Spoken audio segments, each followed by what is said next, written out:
I never planned to make a video of the footage I took in Montreal last March, but here we are. There's no return of responsible traveling in sight, and I miss it. I've been stuck in Georgia for, well, almost an entire year now. And this year has been rough.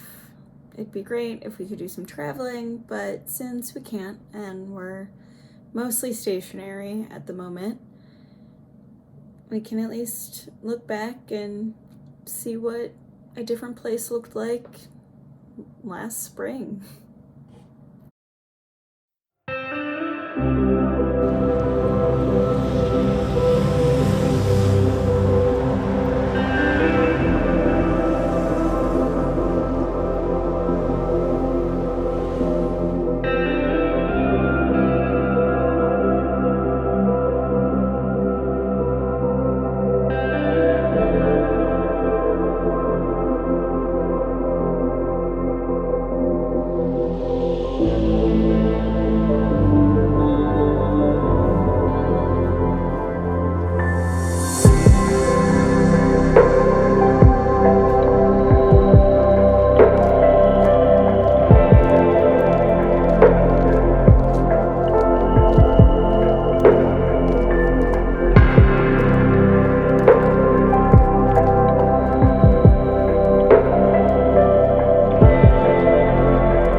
Thanks for watching. If you want to occasionally see more videos from me, I upload about once a year. But I really just made this an iMovie because I got a new iPad and I wanted to mess around, and I had all this footage. By all this, I mean like 2 clips. I had all of these travel things. Anyway, thanks.